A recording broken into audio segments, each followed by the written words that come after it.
Doing a thing? Well, this year we're doing just that with something called the App Library. It's a new space at the end of your home screen pages that automatically organizes all your apps in one simple and easy to navigate view. I've lost track of where a lot of things are, and that's where the App Library comes in. You can see that all of my apps are automatically organized here. In fact, now with the App Library, I actually don't need all those pages for all my apps. So we created an easy way to hide app pages. I just go into jiggle mode, tap the dots at the bottom, and check this out. I get a zoomed out view of all my app pages. I can simply tap to hide the pages I no longer need, just like that. And now with those pages hidden, App Library is always just a swipe or two away. So here in App Library, getting to the app I'm looking for is really easy. Up at the top, I have the search field, and I get all my apps organized from A to Z. Now over here on the upper left, I have suggestions. It uses on-device intelligence to show me the apps that I'm likely to need next.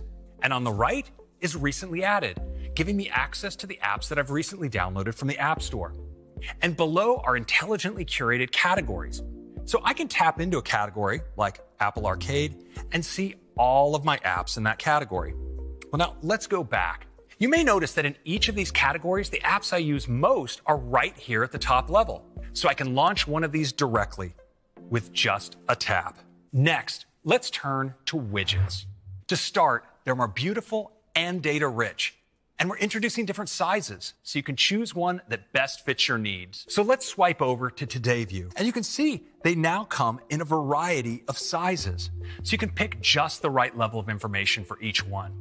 Now, we like these new widgets so much, we wanted to make them even more accessible. So check this out. I'm just going to tap and hold on the weather widget, and I can drag it out of Today View and onto my home screen. And watch, as I move it around, the apps just dance out of the way to make space for my new widget. Well, let's add a second one. Just going to tap the plus here in the upper left and grab onto podcasts. I can drop it just like that. Now I'm going to swipe over to page 2 here and bring back up the widget gallery. The gallery is a great place to explore widgets. Now, when I tap on one, I can actually page through all of the different sizes available, just like this. But you know, right now what I want to do is grab this widget up top. It's a really special one. It's called the Smart Stack. I'm just going to tap it and drop it here. With the Smart Stack, I can easily swipe through widgets to pick just the one I want for the moment. Next, we're also bringing picture-in-picture to iPhone. So you can access apps on your iPhone while watching video or talking on a FaceTime call. Let me show you. So here on my home screen, the Smart Stack is showing me the TV widget. So I can just tap to start playing a show. Now check this out. When I swipe to go home, the video automatically goes into picture-in-picture right over the home screen. And when I launch another app, like Notes, I can keep watching. Now I can drag the picture to another part of the screen. If I want to make it bigger, I can even pinch to zoom. And as I move between applications, it stays with me. And what's cool is I can also swipe it to the side and the audio keeps playing when it's off screen.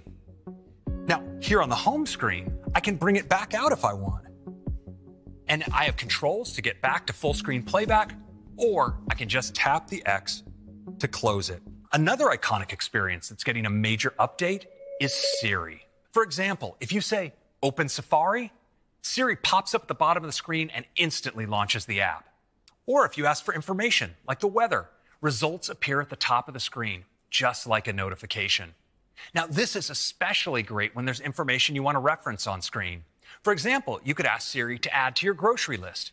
Siri is getting smarter and even more helpful every day. This year, you can now ask Siri to send an audio message, and Siri will start recording. Another popular way to send messages with your voice is using dictation. Keyboard dictation uses the same speech recognition as Siri.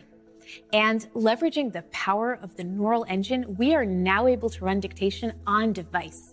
This provides great accuracy and privacy. We're introducing a new app called Translate. It is designed to be the best and easiest to use app for conversations, and it can work completely offline, keeping your conversations private.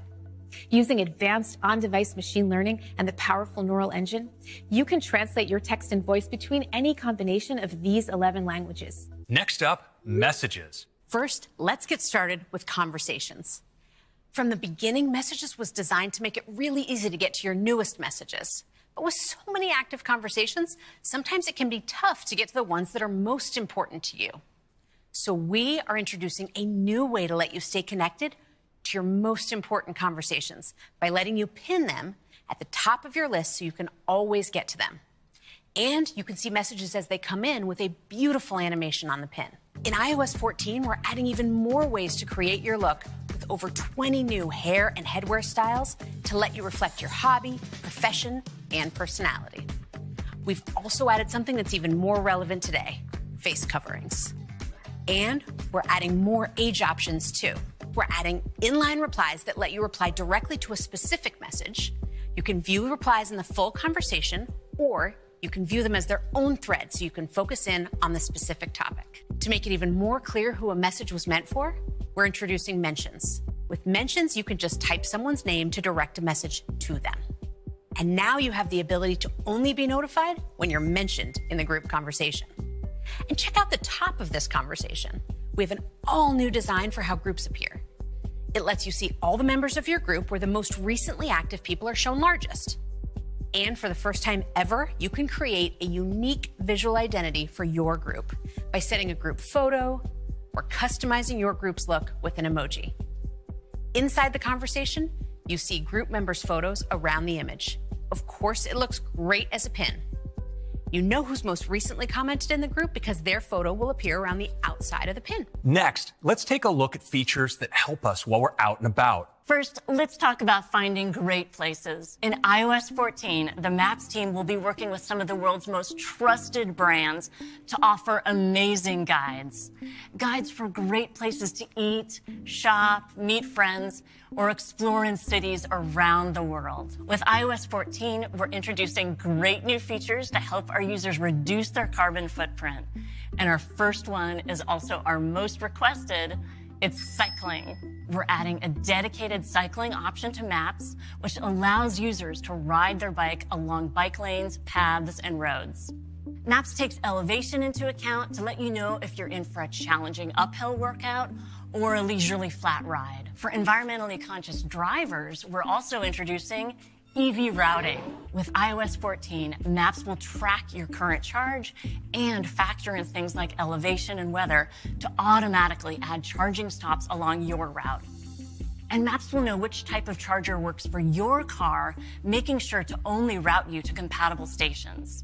Cities around the world are also working to improve air quality and reduce traffic. So we're adding congestion and green zones to Maps to easily see where they are, along with alternate routing options. Let's turn to the App Store. An app clip is a small part of an app. It's light and fast and easy to discover, so you can quickly get what you need right when you need it. They start with this card, which quickly pops up, and with just a tap, you can launch the app clip. You don't need to enter credit card numbers because app clips can use Apple Pay for payments. And you don't have to manually log into an account because it can take advantage of Sign In with Apple. App clips won't clutter your home screen and will only stay along as you need them. But you can easily launch recently used app clips from the new app library. It's always easy to download the full app, and this makes app clips an easy way to discover more of what the App Store has to offer. App clips can be easily discovered and launched from the web. You can launch app clips from messages when friends share them with you. When you want to order takeout from a restaurant in Maps, you can launch an app clip right from a place card. You'll be able to tap on NFC tags out in the world on things like parking meters, or you can scan QR codes to launch app clips that work with products you purchase. The best way to discover app clips will be with a new Apple-designed app clip code. Next, let's talk about AirPods. We have some amazing updates coming to AirPods. Starting with automatic switching. AirPods will now seamlessly move between your devices without you having to manually switch them. Let's say you just finished listening to a podcast and you pick up your iPad to watch a show. AirPods will magically switch over. And later, you start a video conference on your Mac. AirPods will automatically switch again. And if a phone call comes in, the audio in your AirPods will route right back to your phone. We also have an exciting new feature coming to AirPods Pro, spatial audio. Turns out it's a lot harder to do when you only have a single earbud in each ear. So our team created advanced spatial audio algorithms for AirPods Pro that replicate the movie theater experience. By applying directional audio filters and subtly adjusting the frequencies each ear receives, we can play sounds virtually anywhere in space, creating an immersive surround sound experience. So we use the accelerometer and gyroscopes in AirPods Pro to track the motion of your head, remapping the sound field so it stays anchored to your device, even as your head moves. And it's not only your head that can move, but you might move your iPad or iPhone as well. That's why we constantly compare the motion data from your head and your screen to understand how they're moving in relation to each other. Spatial audio for AirPods Pro will work with content encoded in 5.1, 7.1, and even Dolby Atmos. And that's iOS 14. It's a huge release that transforms the core experience of iPhone, with redesigned widgets right on the home screen and a new way to organize your apps with the app library. It adds incredible updates to some of the most popular apps with powerful improvements to messages and maps, and introduces a whole new way to tap into apps with app clips.